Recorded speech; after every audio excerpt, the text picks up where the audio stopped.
அனைத்து உள்ளங்களுக்கும் வணக்கங்க. இன்றைக்கி நாம் நம்மளுடைய சேனலில் என்ன மாதிரியான விஷயத்தெல்லாம் பார்க்க போகிறோம் அப்படின்னு பார்த்தீங்கன்னா, ஏப்ரல் மாதம் 7ஆம் தேதிக்கு பிறகு இந்த சிம்ம ராசியை சேர்ந்தவங்களுக்கு சில பல விஷயம்லாம் அவங்க வாழ்க்கையில் நடக்க போகுது.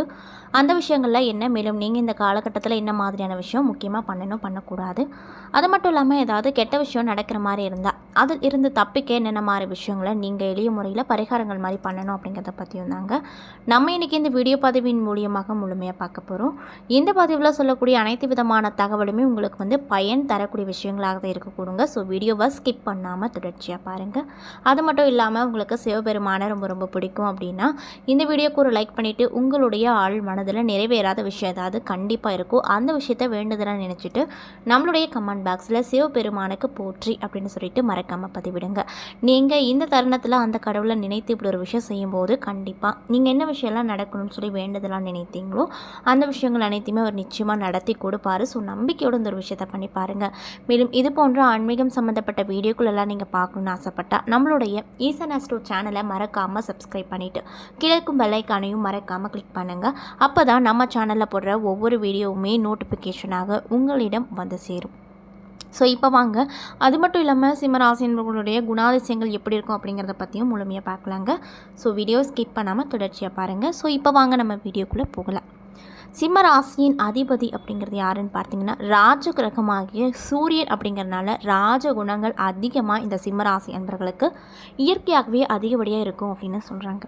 மேலும் சிம்ம ராசியில் மகம், பூரம், உத்திரம் போன்ற நட்சத்திரம் இருக்குது.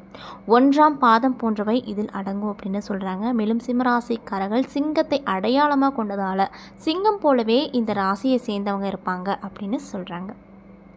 அதாவது எதுக்குமே துணிந்து செயல்படக்கூடிய திறமை அப்படிங்கிறது எப்படி சிங்கத்துக்கு இருக்கோ அதே மாதிரி தான் இந்த இந்த சிம்ம ராசியில் இருப்பவங்களும் இருப்பாங்க அப்படின்னு சொல்கிறாங்க. மேலும் இவர்களின் பொதுவான குணங்கள் மற்றும் அதிர்ஷ்ட பலன்கள் எல்லாம் இந்த பதிவில் நம்ம தொடர்ச்சியாக பார்க்கலாம். பொதுவாக இவங்க எப்படிப்பட்டவங்களா மற்றவங்களுடைய கண்ணுக்கு தெரிவாங்கன்னு பார்த்தீங்கன்னா, சிம்ம ராசியில் பிறந்தவங்க பேச்சிலும் நடவடிக்கையிலும் ஒரு வீரமும் கம்பீரமும் இருக்குமா.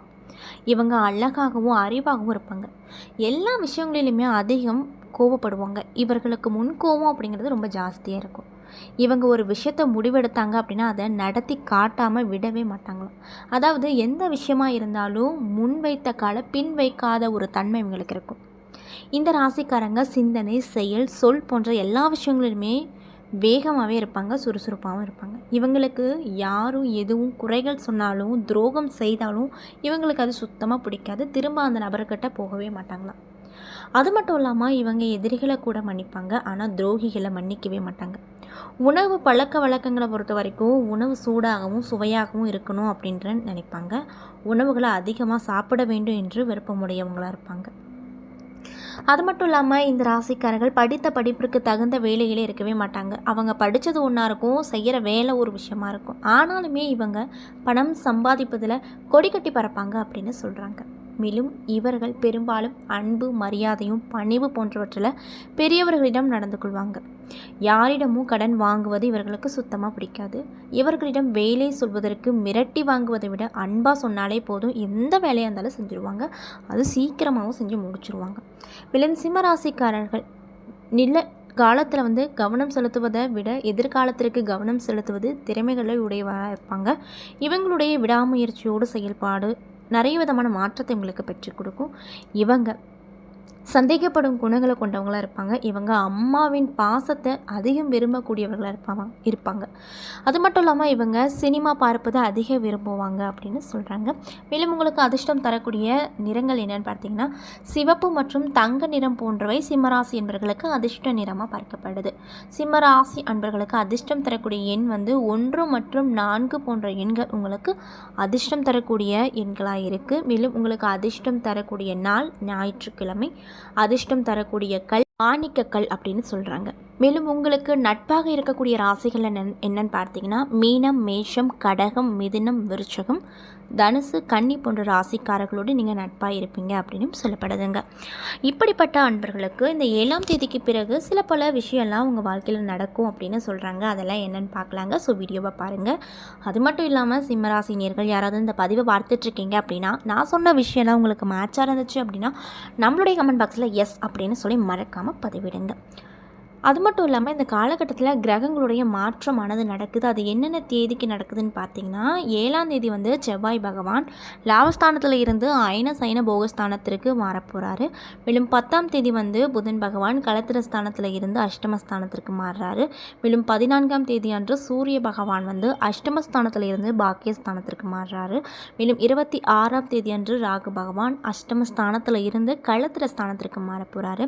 மேலும் 26ஆம் தேதி அன்று கேது பகவான் வந்து தனவாக்கு குடும்பஸ்தானத்தில் இருந்து ராசிக்கு மாறப்போகிறாரு. மேலும் 30ஆம் தேதி அன்று புதன் பகவான் அஷ்டமஸ்தானத்தில் இருந்து பாக்கியஸ்தானத்திற்கு மாறப்போகிறாரு. இதனால் உங்களுக்கு என்ன மாதிரியான நிகழ்வெல்லாம் நடக்கும் அப்படின்னு பார்த்தீங்கன்னா, இந்த காலகட்டத்தில் உங்களின் மனக்கவலை மாறிவிடும். நல்லவங்களுடைய உதவி உங்கள் மனதை மகிழ்ச்சி கொடுக்கக்கூடிய வகையில் இருக்கும். அதாவது நீங்கள் முழுசாக ஒருத்தங்களை நல்லவங்க அப்படின்னா 100% ஒரு இடத்துல வச்சுருப்பீங்க. அவங்க வந்து திடீர்னு உங்களுக்கு வந்து ஹெல்ப் பண்ணும்போது ஆல்ரெடி அவங்க உங்களுக்கு நல்லவங்களாக தான் தெரியுறாங்க. ஆனால் அவங்களே உங்களை அறியாமல் நீங்கள் கேட்காம சில விஷயங்களை வந்து ஹெல்ப் பண்ணுறாங்க அப்படின்ற பட்சத்தில் நீங்கள் ரொம்ப சந்தோஷமாக இருப்பீங்க. இது என்னடா அது, நம்ம ஒரு வார்த்தை கூட இவங்க கிட்டே கேட்கலான்னா நம்ம அதாவது நம்ம ஒரு கஷ்டத்தில் இருக்கும்போது இவங்க தானாக வந்து ஹெல்ப் பண்ணுறாங்களே அப்படின்னு நான் ஒரு விஷயம் நடக்கிறப்ப நம்ம சந்தோஷப்படுவோம் இல்லையா? அந்த மாதிரி ஒரு சந்தோஷம் அப்படிங்கிறது உங்களுக்கு இந்த காலகட்டம் கொடுக்கும். அது மட்டும் இல்லாமல் இந்த காலகட்டத்தில் நீங்கள் என்ன விஷயம் பேசுகிறீங்களோ அது ஒவ்வொன்றுமே மற்றவங்களுக்கு வேத வாக்காக தான் இருக்கும். ஆன்மீக உணர்வோடு செய்த நற்செயல்கள் தகுந்த பலனை கொடுக்கும். அது மட்டும் இல்லாமல் வீடு மனை வாகனம் வாங்கக்கூடிய புதிய விஷயங்கள் அனைத்துமே இந்த காலகட்டத்தில் உங்களுக்கு கிடைக்கும். மேலும் உத்தியோகத்தில் இருக்கக்கூடியவங்களுக்கு அரசு துறை மற்றும் தனியார் துறைகளில் வேலை செஞ்சிட்ருக்காங்களா அவங்களுக்கு வந்து பணியின் பொருட்டு பல்வேறு இடங்களுக்கு சென்று வரக்கூடிய ஒரு சூழ்நிலை உண்டாகும். அதாவது பணிக்காக நீங்கள் வந்து பல்வேறு இடங்களில் போயிட்டு வரக்கூடிய ஒரு சூழ்நிலையானது உருவாக போகுது. மனதில் புதிய உற்சாகமோ பொருளாதார வரவுகளோ எதிர்கால வாழ்க்கையை உயர்த்தும் வகையில் பலன்களை கண்டிப்பாக கொடுக்கும். ஆல்ரெடி உங்களுக்கு வந்து எதிர்காலத்தை பற்றிய பயம் அப்படிங்கிறது ரொம்ப ஜாஸ்தியாக இருக்கும். ஆனால் இந்த காலகட்டத்தில் அந்த பயம் அப்படிங்கிறது கம்மியாகும். வியாபாரிகளுக்கு லாபம் அப்படிங்கிறது அதிகமாக கிடைக்கும். லாப விகிதத்தில் கணக்கில் கொண்டு புதிய மூலதனத்தை தொழிலில் போடுவீங்க. மேலும் சொகுசான ஆடம்பர பொருட்கள் விற்பனை செய்பவர்கள் தங்களுடைய தொழிலில் நல்ல முன்னேற்றத்தை அடைய மேன்மையும் பெறுவாங்க. மேலும் பெண்களாக இருக்கக்கூடிய சிம்மராசி என்பவர்களுக்கு அவங்க அரசு மற்றும் தனியார் துறையில் வேலை செய்கிறாங்க அப்படின்னா அந்த பெண்களுக்கு நிர்வாகத்திடமிருந்து தேவையான சலுகைகள் நீங்கள் வந்து இதுக்கு முன்னாடி கேட்டிருப்பீங்க. அந்த விஷயம்லாம் கிடைக்காத பட்சத்தில் இந்த காலகட்டத்தில் கண்டிப்பாக கிடைக்கும். சேமிப்பு செய்து பணத்தை குடும்பத்தின் சுப செலவுகளுக்காக பயன்படுத்துவீங்க. மேலும் கலைத்துறையில் இருக்கக்கூடியவங்களுக்கு தனக்குள்ளே இருக்கக்கூடிய திறமையை நன்கு வளர்த்து கொண்டு புதிய வாய்ப்புகளை நிறைந்த பொருளாதாரத்தையும் பெற்று மகிழ்ச்சியான வாழ்க்கையை நடத்துவீங்க. இசைக்கலைஞர்கள் நிறைய விதமான பாராட்டு அந்த காலகட்டத்தில் பெறுவாங்க அப்படின்னு சொல்கிறாங்க. மேலும் அரசியல் துறையில் இருக்கக்கூடிய சிம்மராசி என்பவர்களுக்கு அனுகூல செயல்பாட்டை தேவையான நேரத்தில் தடையின்றி பெறுவீங்க. பிறருக்காக நடத்திய தர வேண்டிய பணிகள் கிடைக்கும். ஆன்மீக எண்ணங்கள் செயல்பாடுகளால் மனதில் உற்சாகம் பிறக்கும். தெய்வ காரியங்களை விருப்பத்தோடு செஞ்சு மகிழ்ச்சி அடைவீங்க. மாணவர்களாக இருக்கக்கூடியவங்களுக்கு வேலை வாய்ப்பு கிடைக்கும். கல்வி செலவுக்கு தேவையான பொருளாதார தேவைகள் எளிதாக கிடைக்கும். நண்பர்களோடு உரையாடுவதால் புதிய ஞானம் பிறக்கும். தெய்வ நம்பிக்கை பெருகுவதோடு மட்டுமல்லாமல் மன அமைதியும் கிடைக்கும். மேலும் மகம் நட்சத்திர நண்பர்களுக்கு வந்து இந்த காலகட்டம் எப்படி இருக்குன்னு பார்த்தீங்கன்னா, எல்லா விஷயத்துலையுமே நீங்கள் ரொம்ப கவனமாக ஈடுபடுவது நல்லதுங்க. சின்ன சின்ன விஷயமா இருந்தாலுமே அந்த சின்ன விஷயந்தான் நமக்கு பெரிய விதமான ஆபத்தை கொண்டு வந்து கொடுக்கும் அப்படின்னு சொல்கிறாங்க. அதனால் நீங்கள் எந்த விஷயமா இருந்தாலும் பார்த்து கவனமாக இருங்க. மேலும் திட்டம் போட்டு எந்த விஷயமா இருந்தாலும் செஞ்சீங்க அப்படின்னா வெற்றி அப்படிங்கிறது கண்டிப்பாக உங்களுக்கு கிடைக்கும். மேலும் பண வரத்து அப்படிங்கிறது அதிகரிக்கும். அதே நேரத்தில் செலவுகளும் அதிகபட்சமாக இருக்கும். எதிர்பார்த்த உதவி கிடைக்கும். மன துணிச்சலோடு நீங்கள் எல்லா காரியத்தையுமே கவலைப்படாமல் செய்வீங்க. மேலும் பூரம் நட்சத்திர நண்பர்களுக்கு இந்த காலகட்டம் எப்படி இருக்குன்னு பார்த்தீங்கன்னா, குடும்பத்தில் சுகமும் நிம்மதியும் இருக்கும். குடும்பத்திற்கு அதிகப்படியான வருமானம் கிடைக்கும். கணவன் மனைவிக்கிடையே சகஜ நிலை காணப்படும். குழந்தைகளுடைய திறமையை கண்டு அவர்களை ரொம்பவே பாராட்டுவீங்க. உறவினர்கள் வருகை இருக்கும். யாரிடம் பேசும்போது நிதானமாக பேசுவது நல்லது. மேலும் உத்திரம் 1ஆம் பாதம் அன்பர்களுக்கு இந்த காலகட்டம் எப்படி இருக்குன்னு பார்த்தீங்கன்னா, தொழில் மற்றும் வியாபாரம் தொடர்பான பணிகளில் கூடுதல் கவனம் செலுத்தி அவற்றை வெற்றிகரமாக செய்து முடிப்பீங்க. வியாபாரம் தொடர்பான பயணங்கள் லாபம் தரக்கூடிய விதத்தில் இருக்கும். மேலும் உத்தியோகத்தில் இருப்பவங்களுக்கு மேலதிகாரிகள் கொடுத்த வேலையை கவனமாக செய்து முடிப்பது ரொம்ப நல்லது.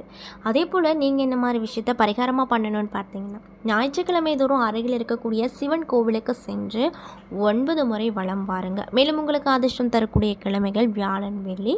சந்திராஷ்டம தினங்கள் 25, 26.